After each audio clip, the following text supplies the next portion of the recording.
The hamlet of Grey Hollow Ridge was nestled at the precipice of a chasm so profound that daylight did not kiss its depths until well after the sun reached its zenith.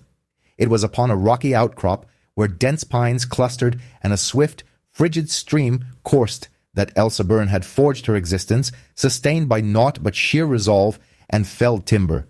Her modest dwelling stood at the terminus of a rutted track that meandered away from the core of the settlement.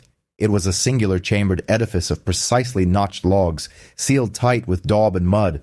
A stone and brick chimney ascended from its right flank, from which a pale wisp of smoke unfurled against the somber canvas of the winter sky.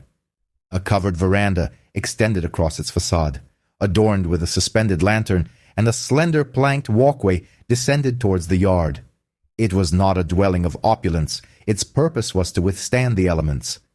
Elsa had arrived in this territory 3 years prior, a widow before her 22nd birthday. She never divulged the circumstances that had claimed her husband, merely that he was no more, and that his absence had left her with 2 young sons and a tenacity that no amount of commiseration could diminish. She had grown up acutely aware of the devastation sickness could wreak upon a family. As a child, not yet 10 years of age, she had witnessed a virulent fever ravage the densely packed boarding houses of the eastern settlements where her mother had found employment. The malady advanced with swift, merciless efficiency. It was within those dim, stifling rooms that Elsa lost her own twin sister, Ingrid, with whom she had shared her sleeping space, and her small wooden playthings, the instruments of a game they had devised together. The sorrow of that bereavement had embedded itself within Elsa, as immutable as a stone settled in a riverbed, silent and enduring. It had imparted a singular paramount lesson. Where humanity congregated in close quarters, disease inevitably followed. Her twins, Eli and Jonas, were 5 years old, robust as saplings, with hair as fair as their mother's and eyes mirroring the hue of Spring Creek water. They trailed her through the yard in the mornings, when frost painted the landscape in pristine white, observing her as she split firewood, as she transported water, and learning the lexicon of labor before acquiring much else. It was an existence marked by solitude and hardship, yet Elsa offered no complaint. However, the inhabitants of Grey Hollow found it difficult to comprehend a woman dwelling alone on a hill with 2 young lads, devoid of a husband to vouch for her. They approached her threshold in small numbers, first the elder women, then the merchant, and even Pastor Adler, each proffering identical counsel cloaked in varied expressions of concern. "Sell the cabin," they urged. "Come into the town. There are chambers above the mill, adequately warm, conveniently near the general store. You cannot rear boys out here, not in isolation, not through a winter such as those that befall this valley." Elsa received each entreaty with an unwavering, placid countenance. She expressed her gratitude for their solicitude. Then she would close her door, stand within the quiet sanctuary of her home, and observe her sons by the hearth, resolute in her decision to remain on her land. It was Jonas who made the initial discovery, though Elsa would not have admitted as much if questioned. The boy possessed a predilection for venturing to the perimeter of their property in the early hours, when mist still clung low to the earth, prodding at objects with a stick, as young boys are wont to do, turning over stones and observing the scurrying beetles beneath. On one such morning, he returned to the cabin door, his cheeks flushed crimson from the chill and his breathing labored. He informed his mother that behind the woodpile the ground emanated a peculiar warmth. A warmth, he asserted, that the earth ought not to possess, and where snow refused to settle. Elsa wiped her hands on her apron and followed him without a word. She had resided on this parcel of land long enough to discern its subtle shifts. The manner in which the wind sighed through the pines at twilight, the way the creek swelled after a deluge, the groaning of the cabin timbers in the deep chill of night. Yet she had paid little heed to that particular quadrant of the yard, the locale where the incline began its gradual ascent, and the pines grew so densely that minimal light reached the ground. It was there, ensconced against a shelf of dark granite where the slope intensified, that she perceived it. A fissure in the earth, no wider than her forearm, from which a delicate tendril of steam ascended into the frigid atmosphere, akin to a thread of pallid silk drawn upward by an unseen hand. The snow surrounding the fissure had yielded in a perfect circle, revealing dark, moist earth and a pale corona of mineral-encrusted stone. She knelt beside it and held her palm near without contact. The heat radiated with a steady, even intensity, not the dank warmth of decaying soil, but something more ancient and profound, emanating from far below the very bones of the earth. She recognized it. Her father had spoken of such phenomena when she was young. Places in their ancestral homeland where the very ground exuded warmth, where water emerged from deep within, carrying minerals and sufficient heat to assuage the aches of weary hands and aged joints. Thermal water, he had termed it, and he had uttered the phrase with a certain reverence, as if it were a boon that the land bestowed only upon those who were still and patient enough to perceive it. Elsa rose slowly and regarded the fissure for an extended period.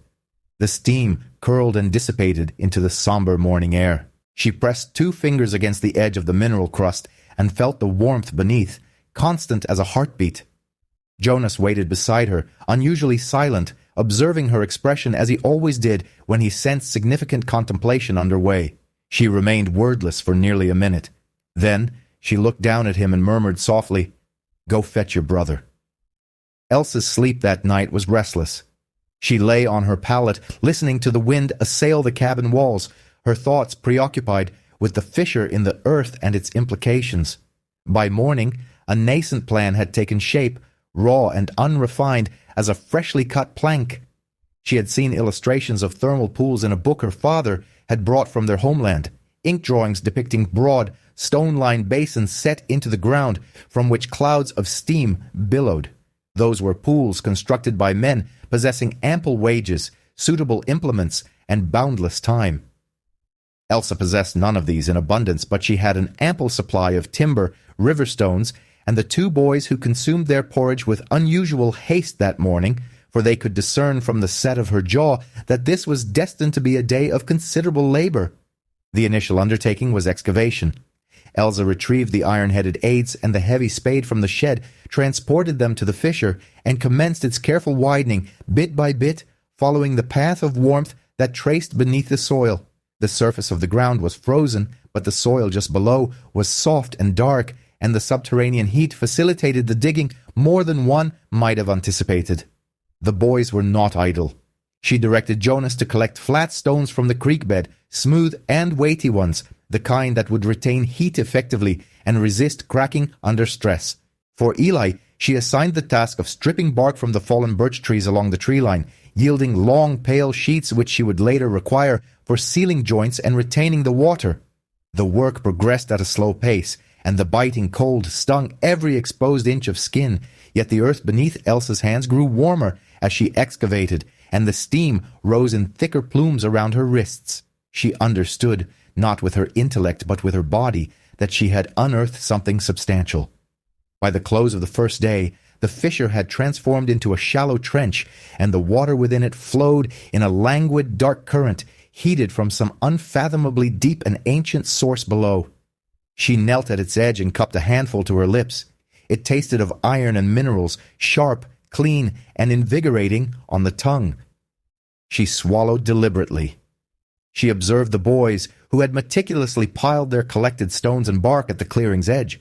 Their cheeks were flushed from the cold, their hands roughened by their labor. She informed them that this water would transform their lives. Jonas inquired how she knew. Elsa gazed at the steam curling upwards into the pale blue winter sky and stated simply that she had felt it in her hands, and that sometimes a truth need not be explained to be trusted. The vision materialized for Elsa in fragments, much like a carpenter perceives a completed table before the first plank is severed. She desired not merely an aperture in the earth from which hot water emerged. She envisioned a pool, a proper one, constructed to contain the water, maintain its warmth, and allow her and the boys to luxuriate in it throughout the most severe and frigid months of winter. She sketched its outline in the dirt with a stick while the boys crouched beside her, observing the nascent lines take form. "An octagonal basin," she declared, tracing each edge sequentially, wide enough to comfortably accommodate all 3 of them, deep enough to immerse themselves up to their chests. The walls would be fashioned from substantial timbers, planks of pine roughly hewn and fitted together, then caulked tightly with pine pitch and rendered tallow to prevent any water seepage through the exterior joints. She would then stack the river stones, the smooth flat ones Jonas had been gathering along the creek, packing them closely and filling the interstices with clay and damp sand, ensuring that the water's heat would radiate outward through the stones and linger long afterward, much like a hearth retains warmth in its bricks well past the point where the fire has dwindled to embers. There was more. Elsa had also been contemplating the cabin, how the cold permeated its walls, regardless of her diligent chinking efforts, and how the wood stove could only heat so much of the single room before the farthest corner succumbed to a bitter, encroaching darkness. She conveyed her additional concept to the boys. She intended to channel a conduit from the pool to the cabin, not a metal pipe, for she possessed none and could not afford them, but a trough of hollowed timber sealed along its length with pitch, which would convey the warm water from the spring up the planked walkway and into the cabin through an aperture she would create low in the foundation log. Within the cabin, the channel would run along the base of the far wall, beneath a long, flat stone set flush with the floor. The warm water would flow through it gradually, and the stone would absorb the heat, releasing it into the room throughout the night without the need for a single additional log to be burned. Jonas absorbed all of this with his mouth slightly agape. Eli, who had remained silent throughout, simply nodded as if the plan were entirely logical to him. Then Jonas inquired if the water would genuinely retain its warmth all the way from the pool to the cabin. Elsa affirmed that it would, provided she adequately insulated the channel and maintained the water's flow, a process initiated by the spring itself.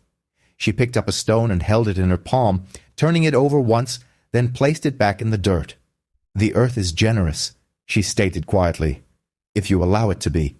News of Elsa Burns' undertaking reached Grey Hollow within the week, as is always the case in settlements of such modest size. The men first heard of it from a trapper who had descended from the ridge and observed the trench, the stacked timber, and the woman kneeling in the frozen mud, her sleeves rolled well past her elbows. By the time the tidings reached the wives and elders, the story had already been embellished into something worthy of derision. "A bathing pool," they scoffed, shaking their heads at the general store while the iron stove ticked and the cold pressed relentlessly against the window panes. "A bathing pool in the dead of winter, constructed by a solitary woman with 2 young boys, out there on that hill where the wind blows with enough ferocity to flay a man." Pastor Adler heard the accounts and pursed his lips, offering no public commentary, which represented the closest he ever came to overt disapproval. Mrs. Hilda Soren, proprietor of the boarding house at the southern end of town and renowned throughout the settlement for her sharp tongue, was less reserved. She informed anyone who would lend an ear that Elsa had finally succumbed to complete lunacy, that the cold and the isolation had achieved what grief alone could not, and that it was merely a matter of time before the woman and her boys froze solid on that hill while the rest of Grey Hollow remained comfortably warm in proper dwellings with suitable walls. The laughter was not precisely malicious, or at least it did not perceive itself as such. It was the sort of laughter that emanates from individuals harboring quiet anxieties who, upon observing someone undertaking an action they cannot comprehend, find it easier to mock than to inquire. Some of the settlement's children adopted this tone, calling out from doorways as Elsa passed through town on her supply errands, mimicking the steam rising from her hands. She neither flinched nor altered her pace. Elsa was aware of the gossip, naturally. The settlement was too small for secrets to remain hidden for more than a day. One evening in early December, she entered the general store to procure salt, flour, and a tin of lard. The room fell silent, as rooms invariably do when someone enters who has been the subject of recent conversation, and she felt the weight of every pair of eyes upon her. She paid for her provisions without haste, tucked the sack under her arm, and turned to depart. At the doorway, she paused and looked back at them, not with anger, but with a composure so steady and profound it bordered on pity. She offered only this pronouncement: "The pool will be completed before the new year." Then she stepped out into the frigid air and did not look back. The room remained silent for a considerable time after the door closed behind her. The construction of the pool required 11 days. Elsa rose before dawn each morning and continued her labor until the light faded, casting the shadows of the pines long and dark across the yard. The boys toiled beside her for as many hours as they could endure before the cold drove them indoors to huddle by the stove and warm their hands on tin cups of broth. The initial phase involved erecting the frame. Elsa employed the adze to shape the pine planks, meticulously cutting each one to the requisite length and squaring the edges to ensure a flush fit upon assembly. She arranged them on the ground beforehand, fitting each piece against the next, much like a cooper joins staves in a barrel, testing the joints by hand, running her calloused fingers along every seam to detect any imperfections. Where the wood was warped, she planed it smooth with long, even strokes. Where the grain ran contrary, she recut it without complaint and began anew. The boys transported the finished boards to the site one by one. Jonas carried the lighter ones, and Eli the heavier, grunting with the exertion, yet carefully placing each board where Elsa indicated, refraining from dropping them or allowing them to strike the frozen ground. Once the frame was standing, Elsa began packing the river stones around its base.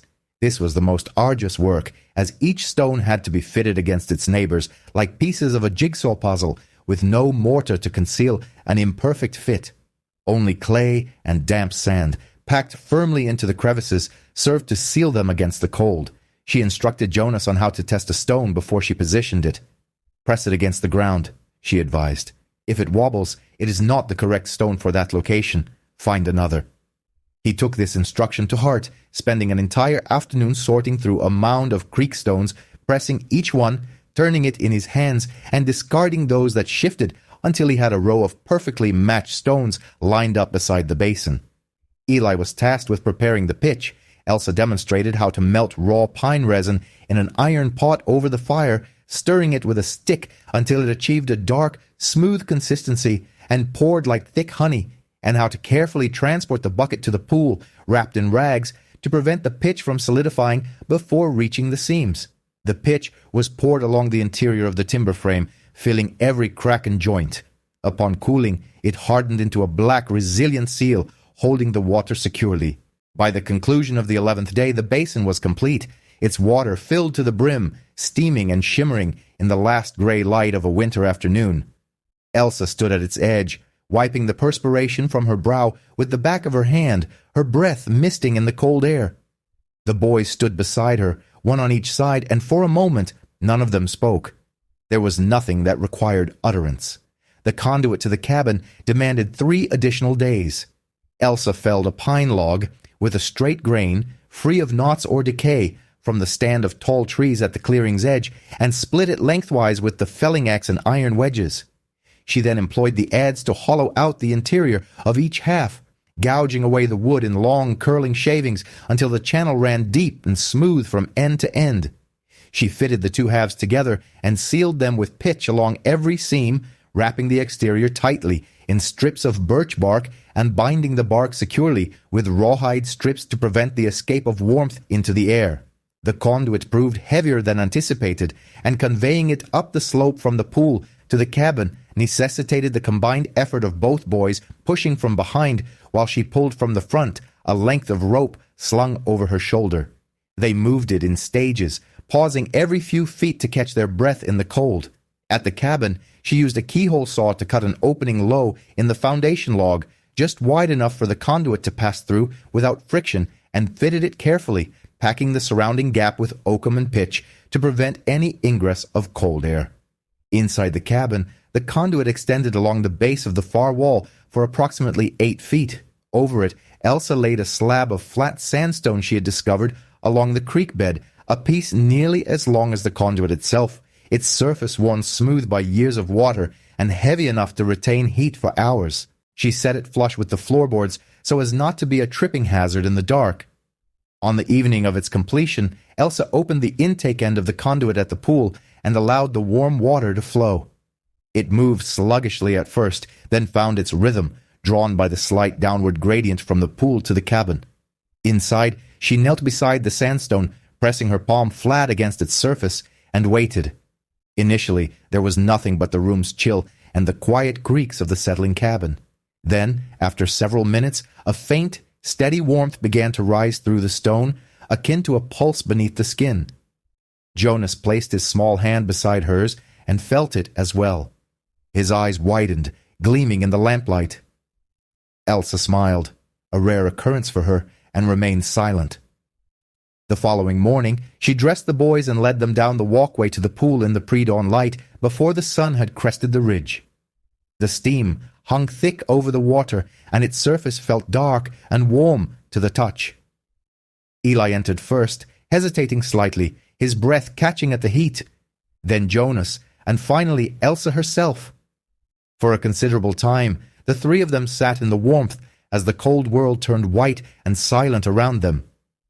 The sickness arrived in Grey Hollow in January, carried in on the boots of a male traveler who had traversed 3 settlements to the east before reaching their destination, though initially no one knew this, nor would it have made a difference. It began subtly, as such afflictions often do: a cough in the morning, a fever by evening, a child sent home from the schoolhouse with flushed cheeks and vacant, unfocused eyes. Within a week, it had spread to a dozen households. Within 2 weeks, half the town was afflicted. The contagion advanced through the crowded boarding houses and the timber-frame cottages, with their shared walls, shared air, and shared water, like a slow, patient wildfire, claiming the old and the young with equal voracity. Pastor Adler fell ill on a Thursday and was unable to rise from his bed by Friday. Mrs. Hilda Soren, who had so readily ridiculed Elsa's pool barely a month prior, took to her cot above the boarding house with a fever so intense it leached the color from her face. The general store ceased operations when the proprietor could no longer remain upright behind the counter. The lumber mill fell silent. Men who had spent their lives felling trees and hauling timber lay motionless on their pallets, too enfeebled even to clear their throats or cry for assistance. Throughout this ordeal, snow descended in a relentless, heavy curtain, progressively entombing the settlement with each passing day. The biting chill accompanying the snow exacerbated every hardship. Those afflicted required warmth, which necessitated fires, and fires demanded fuel, wood that none possessed the strength to fell and transport. Word of the devastation reached Elsa on a Tuesday, conveyed by a 12-year-old boy named Soren Nick. He arrived at her dwelling, half frozen and gasping, dispatched by his mother, who was too unwell to make the journey herself. He recounted the grim situation in town, informing Elsa that people were succumbing to illness, that no medical professional was within a day's travel, and that he was at a complete loss for solutions. Elsa ushered him inside, offering him hot broth and a thick woolen blanket, allowing him to thaw by the stove until the tremors subsided from his hands. She then regarded him for an extended period without speaking. She had witnessed such devastation before, having endured this very affliction in her youth and suffered the loss of someone irreplaceable. She recognized the malady and with an ingrained certainty knew she could offer a remedy. Eli and Jonas had observed the exchange from a corner of the room, remaining quiet and still, their usual demeanor when a matter of gravity was unfolding. Jonas, looking at his mother, inquired if the townspeople were indeed going to perish. Elsa did not respond immediately, allowing the weight of his question to settle for a considerable moment, a reflection of how she typically processed most matters. Then she rose and began to don her coat. "Not all of them," she stated. "Not if we act swiftly."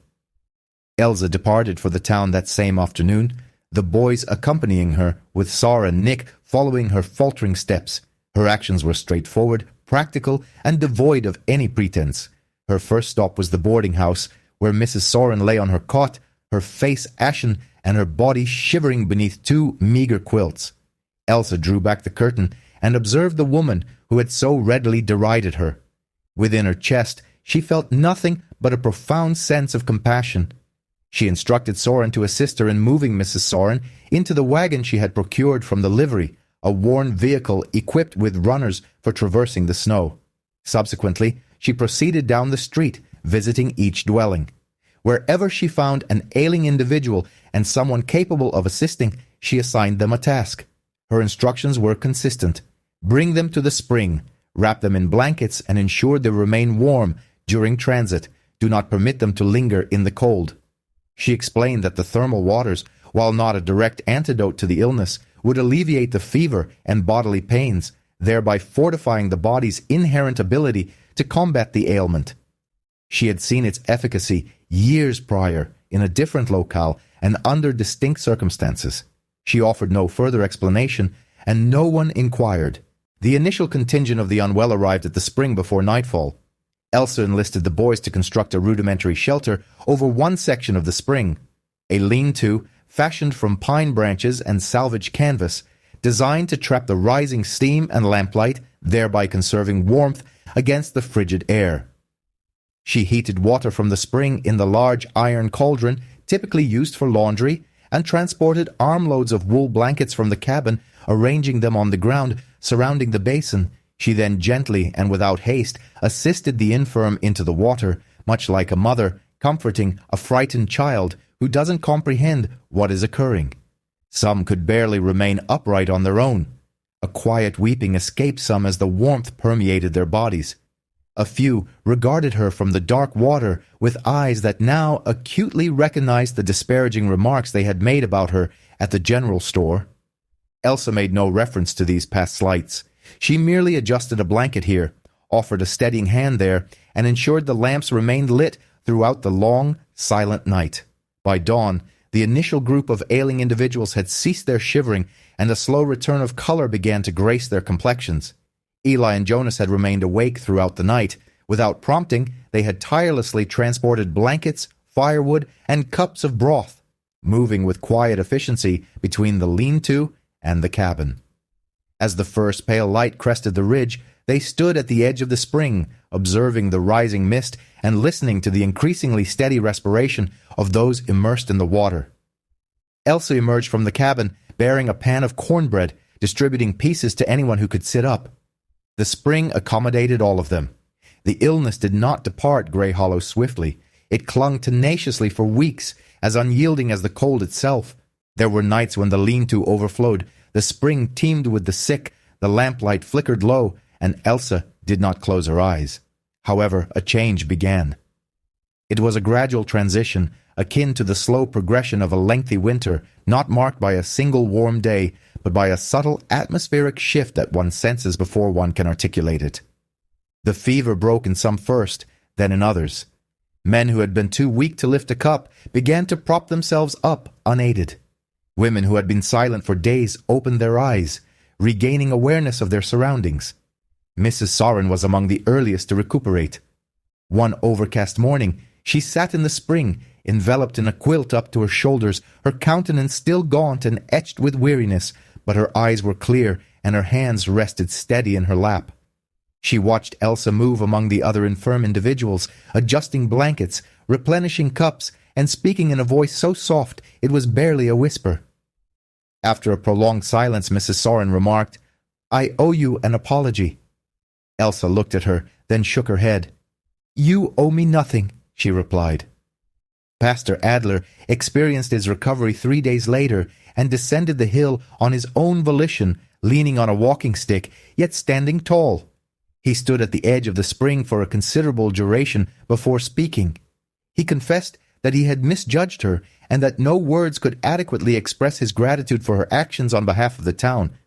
Elsa merely nodded and offered him a cup of warm broth.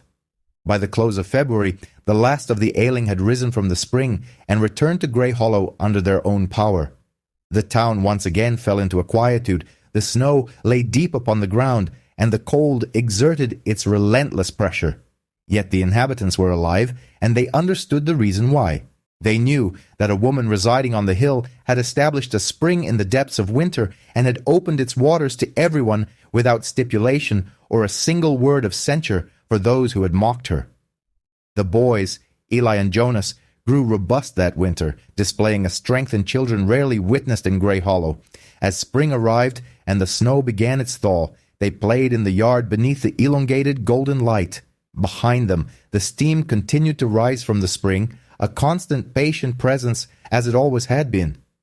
In the ensuing weeks, some townspeople began making the ascent to the hill, not due to illness, but to immerse themselves in the warm water on a chilly evening, and to be in proximity to the site where something profoundly good had transpired. Elsa welcomed them. She provided cups and broth, along with a bench situated near the spring, and inquired about their families. The steam enveloped them as they sat, The mountains stood silent against the vast expanse of the sky, and no one uttered a word about the past mockery.